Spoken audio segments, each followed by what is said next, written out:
water about 2 minutes after we got him out of there. Rushing waters overtake the creeks and roadways in Vestavia Hills.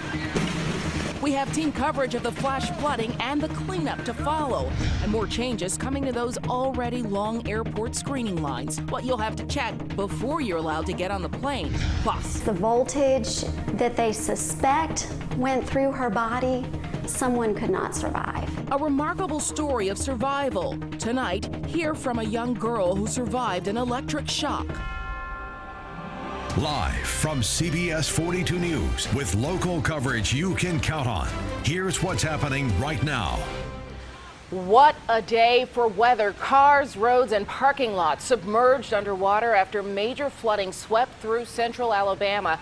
Good evening, everyone. I'm Sherry Jackson. 4 to 5 inches of rain fell in just a matter of minutes, catching the city of Vestavia Hills by surprise. Tonight, we bring you team coverage of the aftermath of the flooding, what's next for Vestavia Hills, and what the weather looks like going forward. But first, let's go to CBS 42 News reporter Michael Clark, who spoke with both business owners and city leaders. Michael?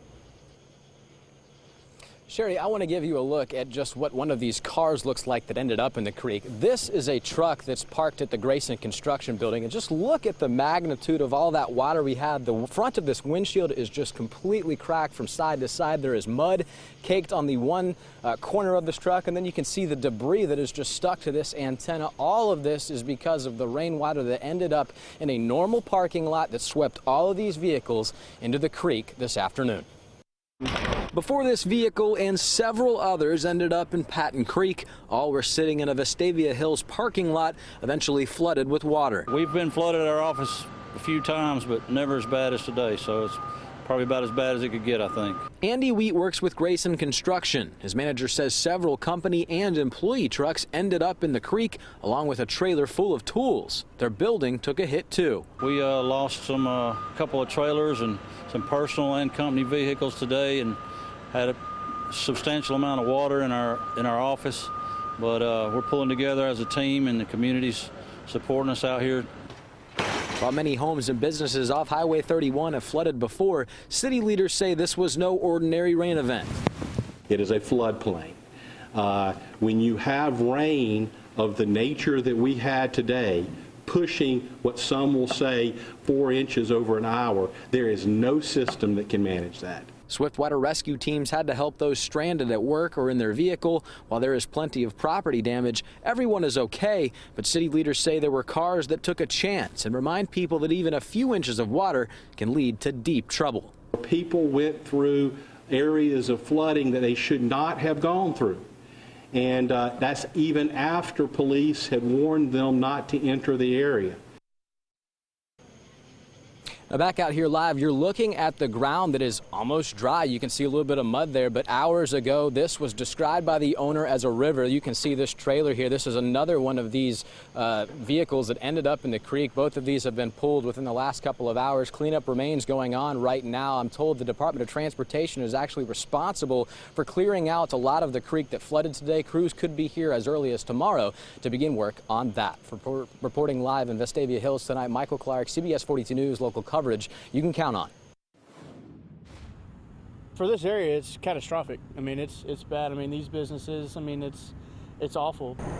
The cleanup now begins for those areas impacted by the flooding, including a popular Vestavia business. CBS 42's Jack Royer's been at Vestavia Bowl all afternoon. He spoke to employees who'll be there overnight working to clean it up. Jack? Sherry, that's right. An all-nighter will be required of these employees because the general manager here tells me they hope to be back open for business tomorrow night, as she and her employees wonder if and when this very thing could happen again.